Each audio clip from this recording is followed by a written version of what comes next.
આરાધ્ય ઈષ્ટદેવ ભગવાન સ્વામિનારાયણ આપણા એસસીબીપી ગુરુકુળ પરિવારના ગુરુસ્થાન બિરાજમાન પૂજ્ય સ્વામી સર્વે સંતો પાર્ષદો હરિભક્તો અને વિદ્યાર્થીઓના હેતપૂર્વક જય શ્રી સ્વામિનારાયણ.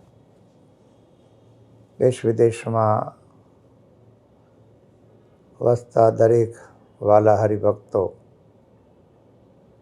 હમણાં જ પૂજ્ય સ્વામીએ અક્ષર નિવાસી પૂજ્ય પુરાણી સ્વામી હરિસ્વરૂપદાસજી સ્વામી તથા આપણા યુવાન સંત શાસ્ત્રી સ્વામી બ્રહ્મસ્વરૂપદાસજી સ્વામી વિશે બધી વાત કરી.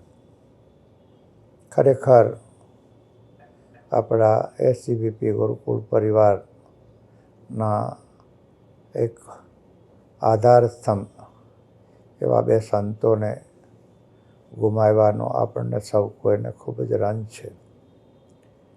ભગવાનની ઈચ્છામાં આપણી ઈચ્છા ભેળવી ભગવત સ્મરણ કરી એ મહાપુરુષોને શ્રદ્ધાંજલિ આપવી એ જ આપણી ફરજ છે.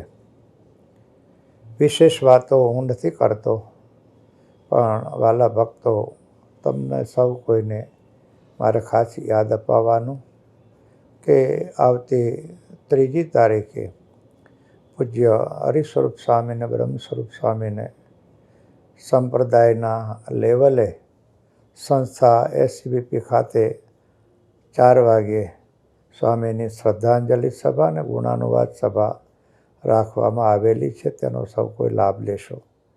1લી તારીખે સવારે 9 વાગ્યે સ્વામીના અસ્થિ વિસર્જનનો કાર્યક્રમ આવતી 1લી મેએ નર્મદા મુરલી સંગમ ખાતે રાખવામાં આવેલ છે.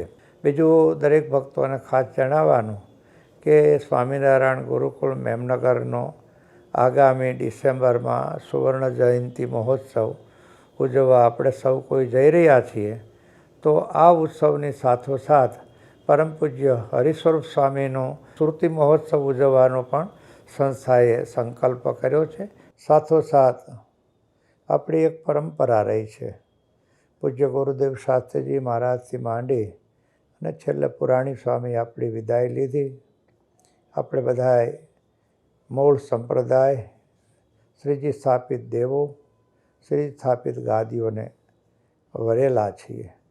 એ ન્યાયે આપણે જ્યારે નાના મોટા ઉત્સવ પ્રસંગો હોય ત્યારે આપણે બધાએ એમાં બહુ સારી રીતે જોડાઈને સેવા આપતા હોય છે.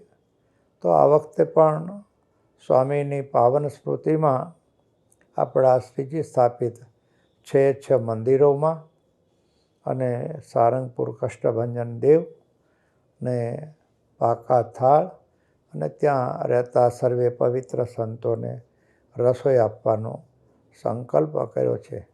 સાથોસાથ પરમ પૂજ્ય હરિસ્વરૂપ સ્વામીની કાયમી સ્મૃતિ રહે એટલે એમની પુણ્યતિથિએ કાયમને માટે આજીવન થાળનો પણ સંસ્થાએ સંકલ્પ કર્યો છે. આપ સૌ કોઈને વિદિત થાય એટલા માટે આ તમને સૌ કોઈને માહિતી આપી રહ્યો છું. બાકી તો આ બંને સંત એવા મહાન પવિત્ર બ્રહ્મનિષ્ઠ સંત હતા. એમની વાતો કરવા બેસીએ તો આખું સપ્તાહ વયું જાય, પરંતુ શ્રીજી મહારાજને ગમ્યું તે આપણે સ્વીકારી અને આ બંને સંતો આપણી વચ્ચે જ છે. એમના આદેશો, એમને આપેલા ઉપદેશો આપણા જીવનમાં કાયમને માટે નિવાસ કરીને રહે અને એ પ્રમાણે આપણને જીવવાનું ભગવાન બળ આપે એવી પ્રાર્થના. સર્વને મારા હેતપૂર્વક જય શ્રી સ્વામિનારાયણ.